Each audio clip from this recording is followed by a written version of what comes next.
Hi everyone, welcome on in. Welcome to our first of the year in the STEM Plus X career webinar series supported by QUT. I hope you're all having a great day, and I'm grateful to see you all making the time to check out more about careers in science. I'd like to start by acknowledging that I am broadcasting to you from the land of the Gadigal and Bidjigal people of the Eora Nation, and I'd like to pay my respects to First Nations owners of the lands on which I'm presenting from you today, but also acknowledge that you may be joining from First Nations across the continent. All lands we're joining on today, you can let us know in the chat. I acknowledge our First Nations people are also the original STEM innovators and traditional owners in Australia, and I apply that knowledge to the fact that we're all here present and talking about science, so it's very relevant. I pay my respects to elders past and present, and of course future. We're talking about the future of science careers today and what that looks like in 2025 and beyond. If you're joining us live, I encourage you to use the chat. I can see Emily already in the chat saying hello. We encourage you to let us know where you're joining us from, whether that's the First Nations, owners of the lands you're on, also if you're from a particular school, or if you're a teacher or have another field related to science careers or a student, please let us know. And if you're watching Careers with STEM on the YouTube channel, then thank you for tuning in and don't forget to subscribe. Today's webinar is brought to you thanks to our sponsor, Queensland University of Technology, or you might know them as QUT. QUT is known for a focus on practical learning, and hands-on workshops from first-year science students gain real-world scientific expertise in lab workshops and on field trips throughout their studies. And also, I should mention Careers with STEM, who are the one-stop inspiration hub for high school students about careers in STEM. Did you know that STEM careers, STEM jobs, are growing twice as fast as non-STEM jobs, and they're found in every sector? It's why we're here to talk about it today, and why I'm here is because I'm one of those people in a STEM job. My name is Lee Constable. I'll be your host for this webinar, and I started out doing a double degree in science and arts that has led me into the field of science communication, which means I have the honour of hosting sessions like this and of asking panelists like the ones you're about to meet all about their careers in STEM, and hearing from you about your questions. I can see Jeanette, Kim in the chat as well. Lovely to see you. So I will start by introducing our first guest, and we'll hear from them for a while before we hear from our next two guests. And then we'll all come together for more of an organic discussion and also turn to the questions that you have pre-submitted, because there were some really great questions that were submitted before this session, but also don't feel like you can't ask questions live if you are here live and want to put them in the chat. So my first guest is Sabrina Guse, who will be joining me on camera now. She is a current student studying a double degree, and she's also the founder of her own organisation and initiative that we're about to hear about. I won't give it all away. Feel free to refer to her full bio, but to hear from Sabrina in her own words, firstly, could you tell us more about being the founder of Environmentoring and what that means? Yeah, so Environmentoring provides environmental education workshops for children in primary schools and outside school hours care services. So before school care, after school care, and vacation care. So we run some really cool workshops where children get to build things like terrariums, like this one little here, or they also get to build bug hotels. So here's like an example bug hotel that a child has made. And the reason we do that is because we want to provide environmental education to children, as well as the learning they get from school. So I started it because I used to work at an OSH, and I found the only real incursions that were in environmental based were animal shows, and we'd only do them once a year. Other than that, we do IT days or rock climbing or go-karts, which the kids loved, but I thought it was an opportunity and a little gap in the market. So I decided I've got this knowledge, I may as well start a business with it. So then I ran a workshop at the OSH I was working at, and then I decided to run it at a few other OSHs, and I realized there was some demand for it. So that's how environmentoring started. And quickly, for those who don't know, an OSH is And outside school hours care. So for children at primary school, if their parents or caregivers can't look after them during the school holidays or before school, after school care, they stay at school for those hours. which of course gives lots of other opportunities for learning. I love that. The other thing I mentioned is that you are doing a double degree, which I did myself, but completely different to you. So your degree is a Bachelor of Environmental Science and Journalism. For anyone who doesn't know what that looks like, can you explain, how that is set out for you every day and what made you want to choose the double? Yeah, that's a great question. So I knew I wanted to do environmental science. I just didn't know if I wanted to pair it with engineering or journalism, but I eventually settled on journalism because I realized I kind of wanted to help people and the planet. And the way to do that, I thought, was through storytelling. So there's some really cool books and documentaries I read, which really made me passionate about the environment, one being the documentary 2040. And I realized that was possibly the path to change, because I feel like science isn't finished until it's communicated. So I realized that's what I wanted to do. And at uni, it's great because it's only added an extra year. So it's a 4-year double degree, and I'm halfway through it right now. So I'm going into my third year. And I really like the juxtaposition of like the rigorous science where you go on field trips and writing reports with the like creativity of getting to interview people like you are right now and writing news articles and things like that. Yeah, well, it sounds like a great match. Have you found that it's hard to juggle things, though? I know that you're not only studying, but as you mentioned, you founded a startup while you're studying at university. What led you to this? And, what got you started? If anyone else is watching and thinking, do I have time to do that? Or am I able to do that as a student? Yeah, like time management is definitely one thing that I've had to learn. I started the startup just before I started university, and it was actually because I got a scholarship at QUT called the Budding Entrepreneur one, which really has provided great mentoring for me to help me with my business. But that kind of has also helped with my time management for both of them. And I no longer work at the OSH I used to work at because I'm able to sustain myself off the business, which is really amazing. So yeah, it's basically I just got my business and uni and both doing them full time. Um, but yeah, it's going well. Yeah, that's great. And clearly those things are complementing each other and giving you all these skills.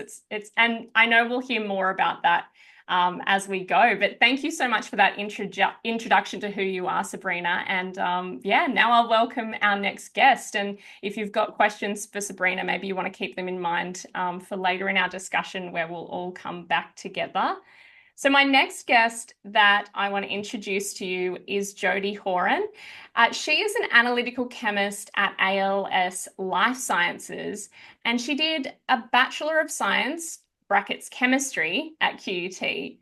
So firstly, Jody, how and why, I suppose, did you choose to pursue science, and what was your study pathway? Well, I think I was like a lot of high school kids in that I had absolutely no idea what I wanted to do. I must have gone through at least 10, 15 ideas because I wanted to go to uni. I just wasn't 100% sure what I wanted to do. So I looked at the subjects that I was doing at high school and I figured my favorite one was chemistry. So I would just give science a crack in general and probably do a chemistry major. So yeah, I got to my first year of uni and did the Bachelor of Science, and I looked at all the majors, and I was like, chemistry seems like the one for me. So I did my chemistry major, and then I have my two minors of forensic chemistry and criminology and policing, because I would eventually like to get into the forensic chemistry field. Wow, that's so much diversity even within chemistry alone. That's Oh great. yeah, yeah, heaps of And diversity. And to let people know a bit more, I mentioned that you're an analytical chemist, and can you tell us more about ALS Life Sciences and what you do for work there? And also, I'd love to hear what you like about it. Yeah, so I work for ALS Life Sciences. So we get samples from clients, which are usually government and mining. And then we do a bunch of different tests on them to figure out what they're composed of. So I'm specifically in the inorganics branch, and even more specifically, I'm in metals. We have heaps of different departments. There's non-metals, there's PFAS, there's volatiles, there's semi-volatiles, there's heaps of ones that make no sense unless you're in the business. But there's a massive variety of places of different little streams in here. So my day is usually pretty diverse. I do a lot of work with instruments. I'm specifically working with mass spectrometers, predominantly intracoupled mass spectrometers or atomic emission spectrometers, and flow injection mercury segmented analysis, which again doesn't make much sense, but they're all very specific types of instruments that analyze very different things.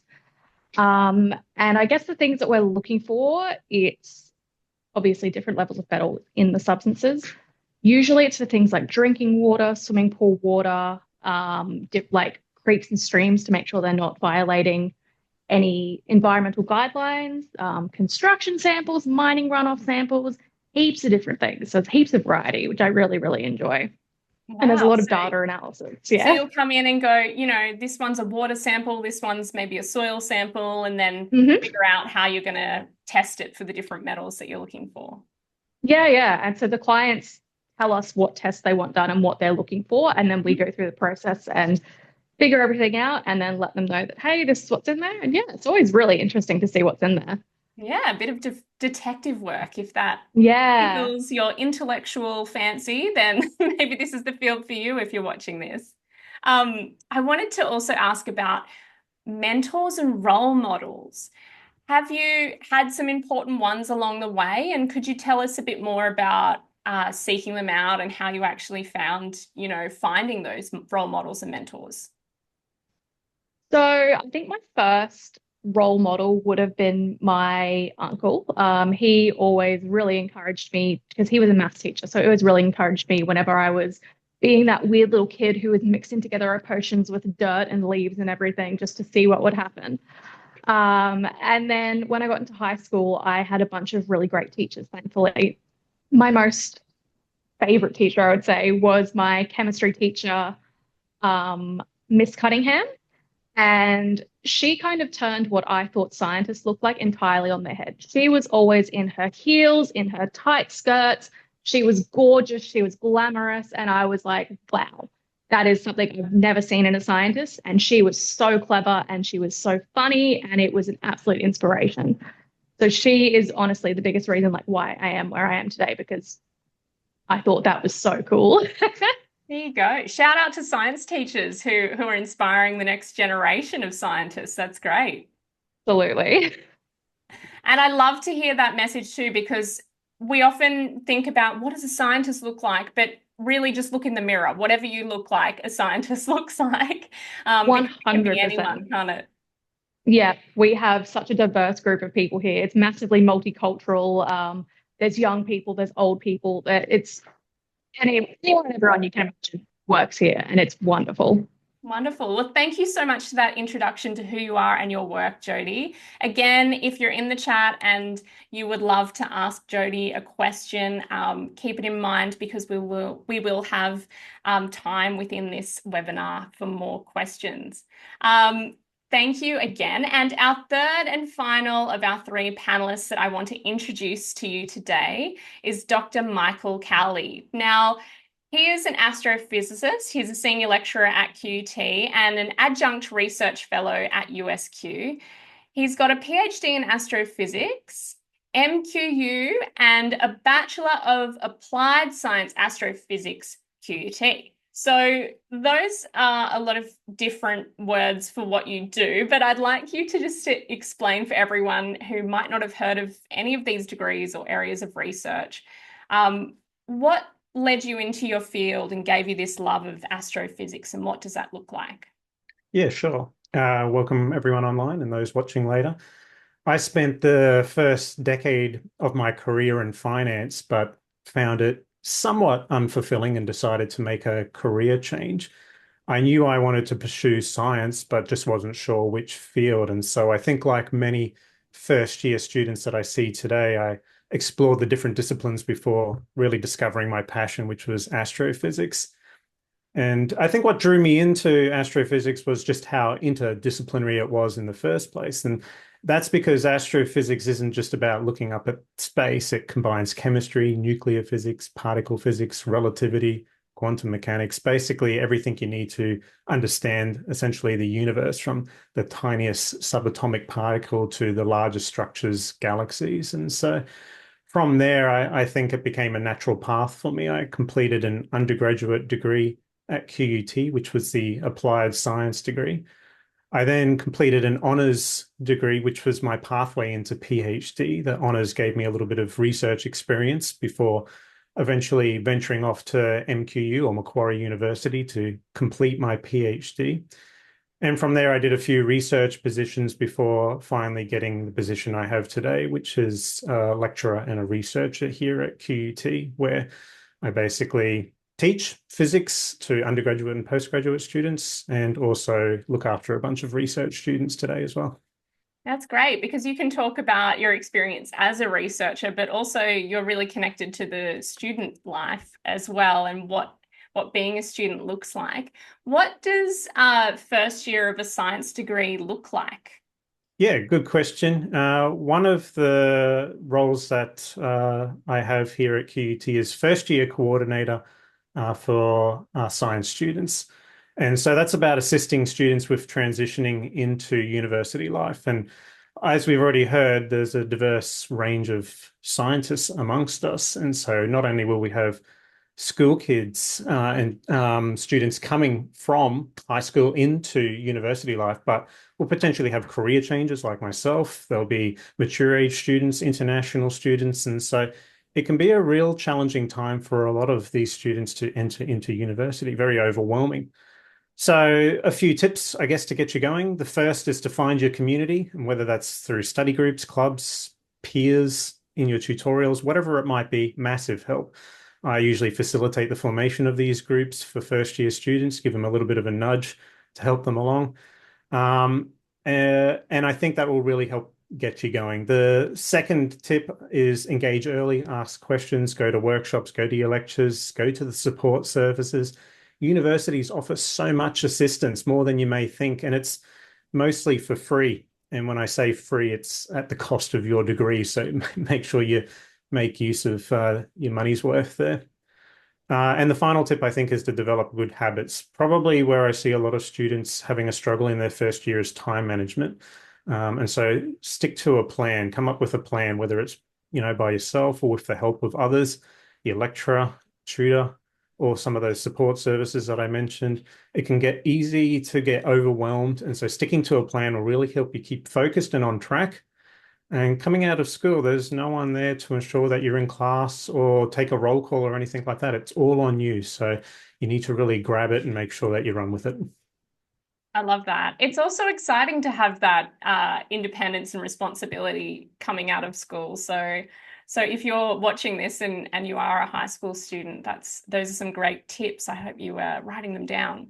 My next question is in the lecture theatre or the lab, what does it actually look like as a student going into your, first semester? Sure. The first year is really about building foundations. And so you'll study core subjects like physics, chemistry, biology, mathematics, depending on your degree. And you usually get a little bit of a taster of each one of them before you perhaps choose your major that you'll go on and do later. And so that really sets you up so you don't have to come in fully knowing exactly what you want to do from day one. So keep that in mind. There's also a strong emphasis on problem solving and developing practical skills. But it's also that transition period where students are going to learn how to think scientifically, manage that independence that we talked about, and getting comfortable with university expectations. At the same time, science is constantly evolving, and the skills that you develop in first year will really set you up for a bunch of careers that you might not even know exist yet. the amount of careers that have popped up during just my time in academia is absolutely amazing. Artificial intelligence, quantum computing, new space technologies, climate science, all of these areas massively growing rapidly. And so uh, the people who are doing those jobs today did the fundamental science at university in the past. And so we're continuously coming up with those new foundations to ensure that you're prepared for the future too. Yeah, it's good to hear that, the first year experience that you had a decade ago in science degree will look different now because of how it's evolving. That's good to know.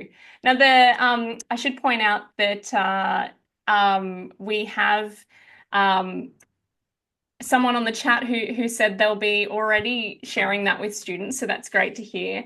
What about if there is a teacher or a parent careers advisor on the chat who wants to give some sense to students about what practical or work experience they might be able to get while they're still studying? Yeah, so are we talking about before university or within university setting here for the Within hands-on? university, Within internships, practical Okay. experience of different types of ways they might apply their degree afterwards. Yeah, I think you'll find in a university setting for science degrees, you get plenty of chances to apply some applications to real world settings. Lab and field work are always a big part of the experience there. And whether that's things like practical sessions, experiments, research projects, they're all designed to give you that experience and also develop those essential skills that I mentioned before as well.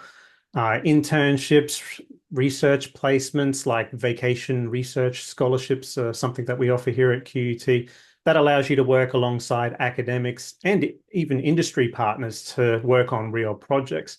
I've had students involved in everything from theoretical galaxy simulations to performing telescope observations.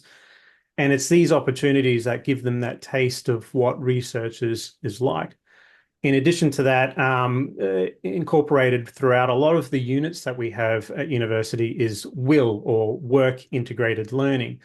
And so those are additional opportunities to work alongside industry partners and other researchers to collaborate with some of those organizations outside of academia. And within QUT, we offer that within our first year, actually a unit I look after, which is a programming unit. And so you get an opportunity to work immediately with our partners in government, which is fantastic, I think.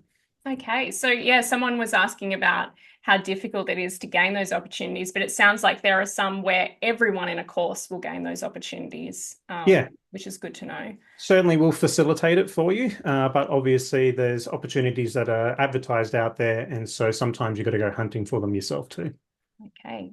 Well, I want to invite everyone to do what Nairi has done and write questions in the chat. I'm now going to turn to the questions we've already got submitted and invite all our panelists to respond. Also, I should point out Rachel, who's from Careers with STEM, has added a link in the chat to some more info on majors and facilities. So have a look at that as well. So my next question is one that I'm sure all of you on the panel will have a different perspective on.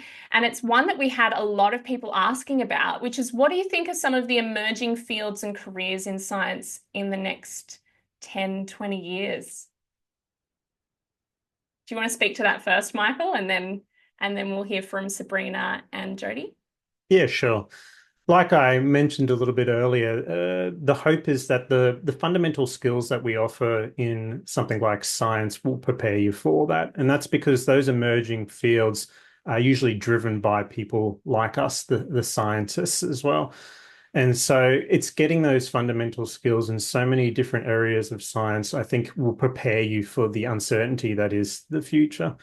The great thing about getting a science degree is usually it makes you so employable in so many other areas. You don't necessarily have to be in science. You could apply those skills to other areas. I came from finance into academia, but I see plenty going the other way as well.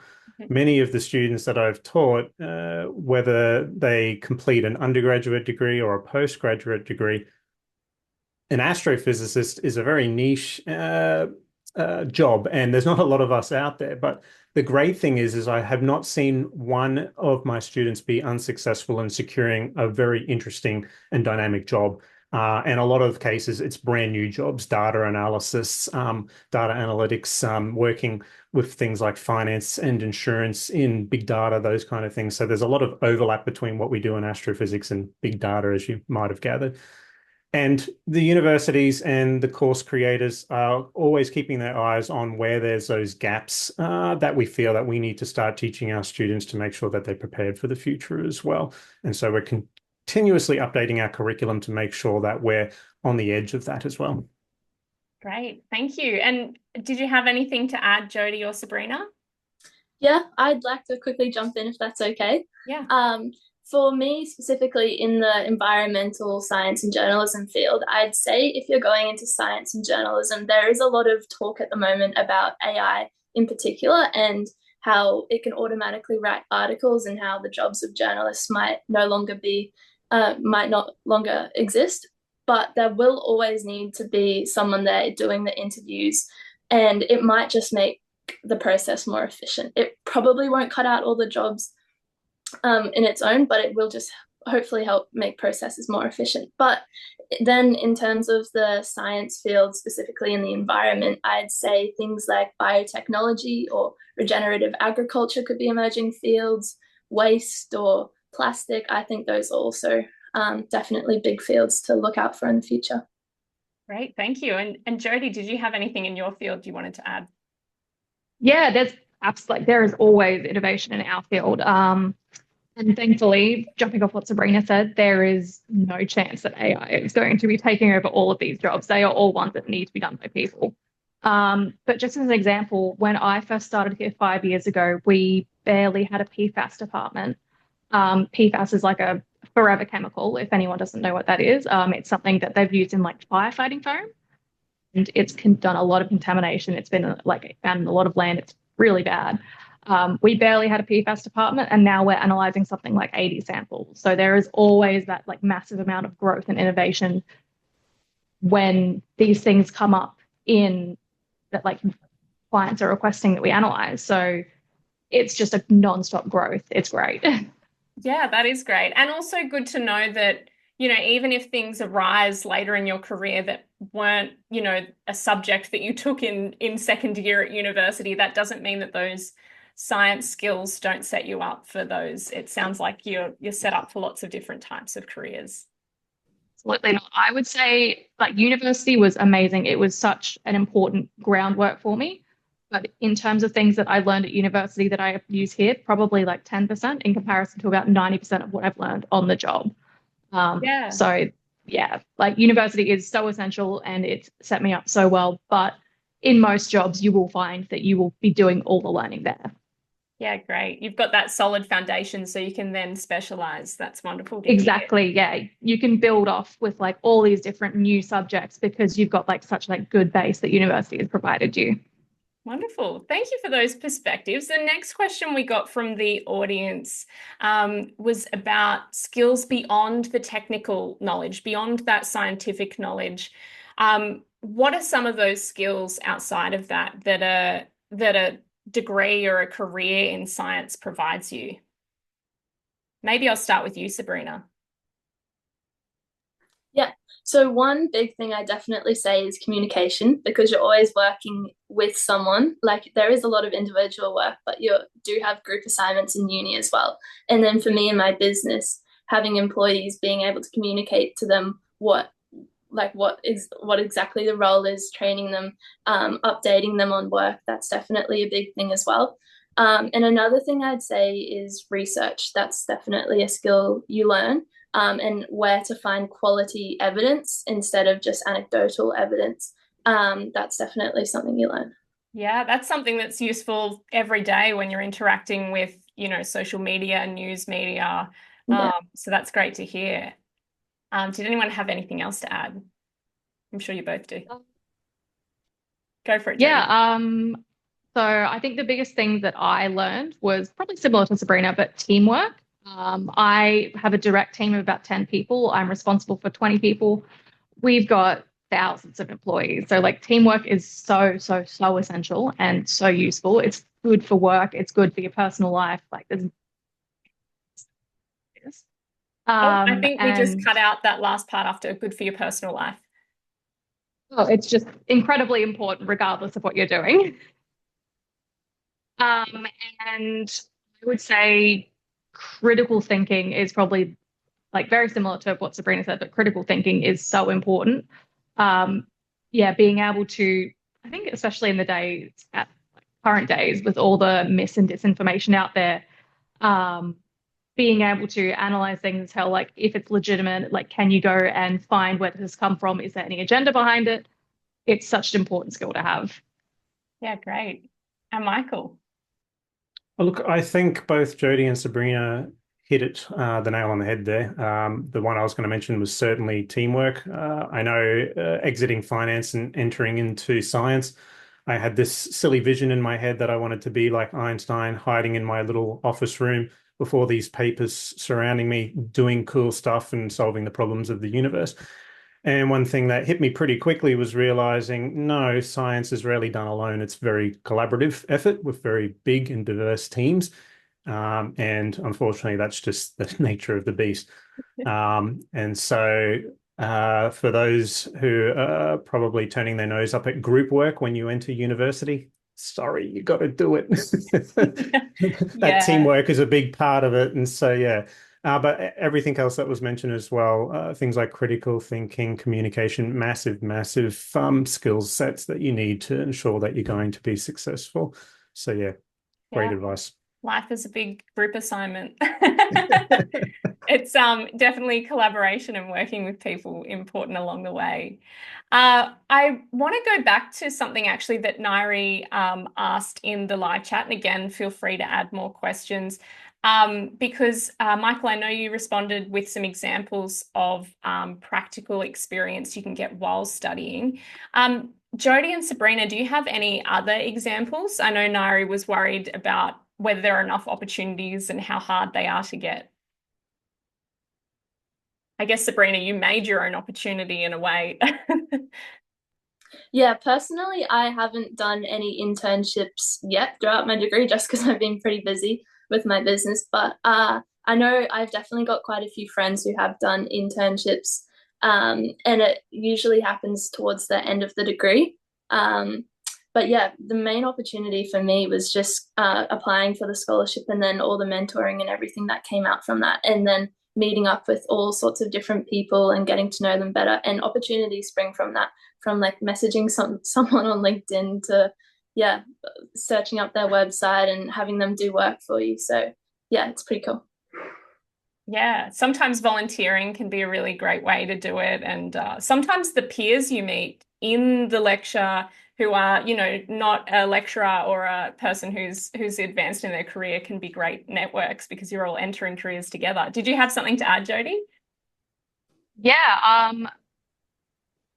controversial. You don't actually need to do any internships if you don't want to. I was not in a financial position at university to be able to undertake an unpaid internship. So that was just not something I was able to do. I didn't manage to do any holiday work or anything like that. Nothing in terms of my career did I do outside of uni. And yet here I am. I am in a well-paid job. I've been here for a long time and I'm really happy with it. I would say most of the friends that I did uni with, maybe like 10% of them did like unpaid internships or work experience or anything like that. It just wasn't necessary. Like, absolutely, if you have that opportunity and you can do it, go for your life. That's going to be an amazing opportunity for you.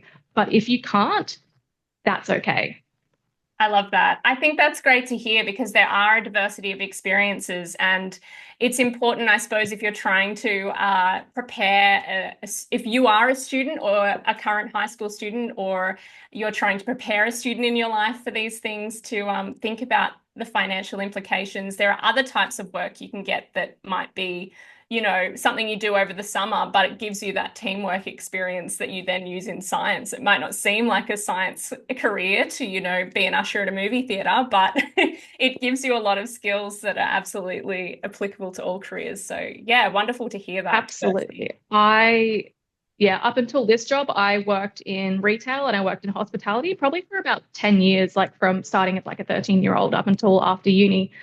And the skills that I picked up there in terms of like communicating with people, in terms of how to interact with clients or customers, teamwork, they're all so essential. Time management. So, yeah, any job is worthwhile. Yeah, great.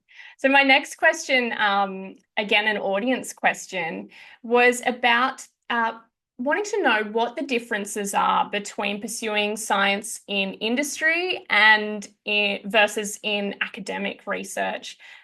Michael, I might just get you to explain before you go into your part of the answer what those two are, in case, we've got an audience that aren't sure what industry versus academic research even is. Yeah, sure. So I guess a great example to use myself as an example is after completing my PhD, I spent some time in industry using my knowledge of light physics to essentially be a lighting engineer. And so I applied those scientific skills to lighting engineering, helping out with things like lighting streetlights, lighting parks, lighting roads, that kind of thing, and contributing to basically an industry-based research. Alternatively, at a university, you're perhaps doing more fundamental research, which can lead to applications and connections with industry partners as well. But for example, now I'm just working on pure fundamental astrophysics research, got my head up in the stars. I'm just trying to understand galaxies and black holes. Doesn't necessarily help out the government with lighting roads and streets and anything like that, but hopefully it has its own benefits, which we won't go into for now. And so they're both two very different, or they can be two different fields, but there can be a lot of overlap between them as well. Great. And Jody, what's your experience? What do you think are some of the differences as someone who works in industry? I feel like there's more similarities than differences, but probably the biggest difference is I feel like industry, at least in my experience, is a bit more casual and relaxed. I know that there is a lot of pressure in terms of research of like getting results. And we obviously have the results that we're getting, but we know what we're looking for. Research has a lot of pressure to find all these brand new, incredible things. And that was just never really something that appealed to me. I have so much respect for researchers, but that's not how my brain works. I've always been a very hands-on, this is what we're doing kind of person. I'm not a creative daydreamer. Just not how my brain works.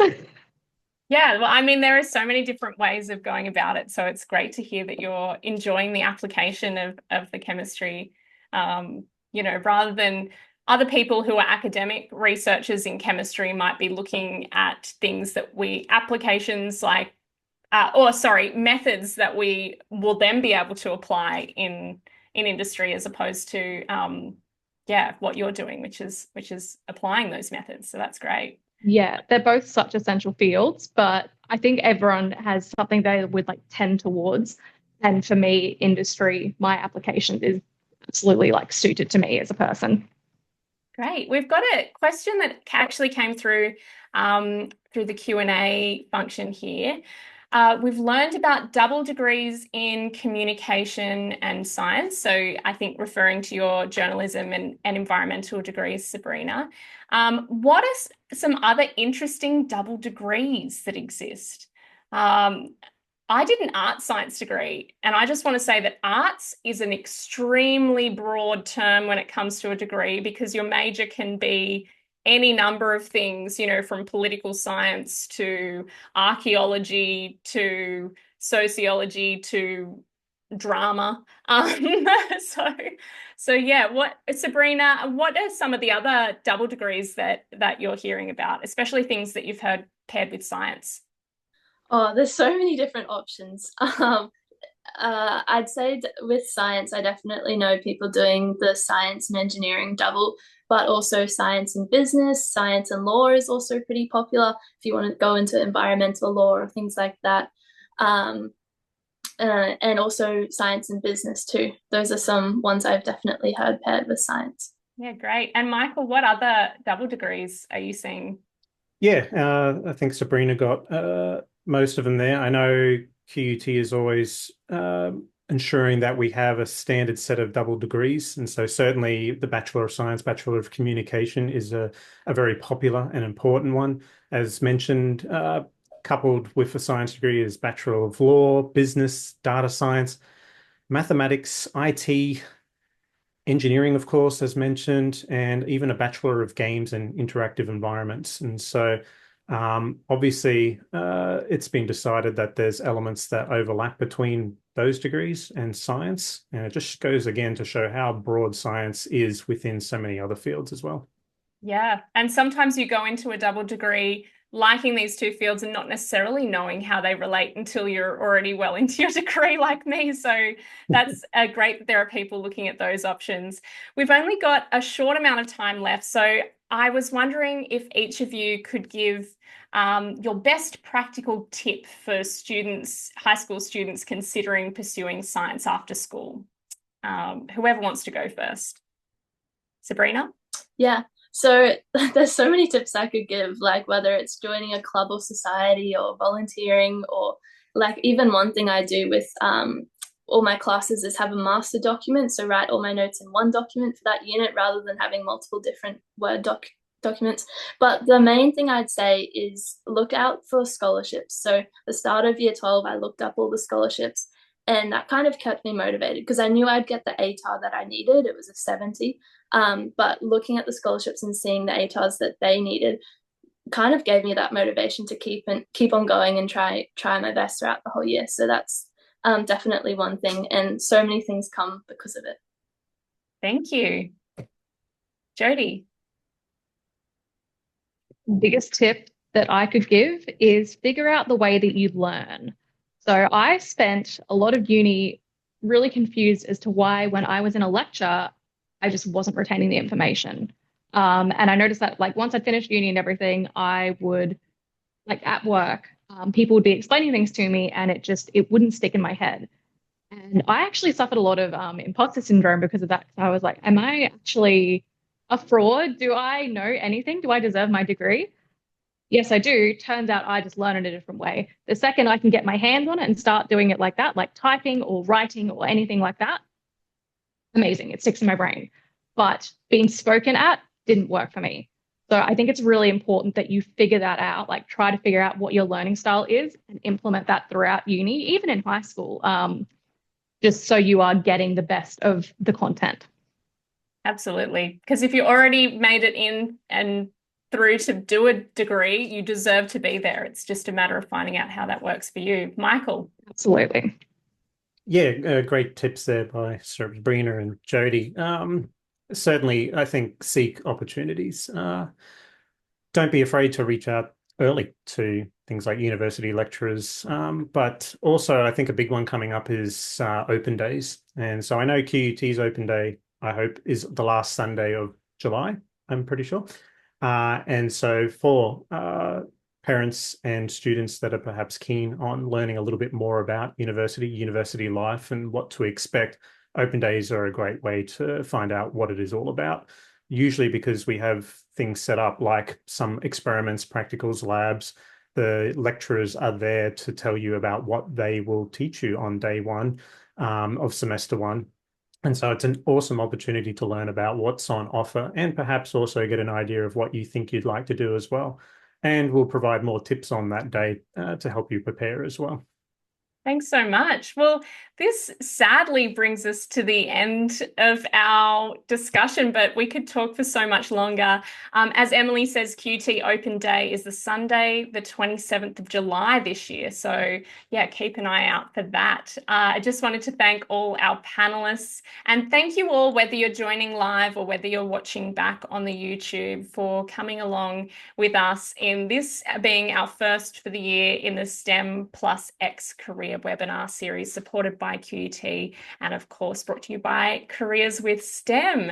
Thank you to QUT for sponsoring. I also wanted to say that as a science student at QUT, you'll get a chance to explore different majors, some of which we've mentioned, but also biological science, chemistry, climate and earth science, environmental science and physics in your first year. So you have to Then you get to decide what your specific focus is. And a science degree at QUT also offers advanced science as an option with honours. So that's for those who want to jump straight into their major.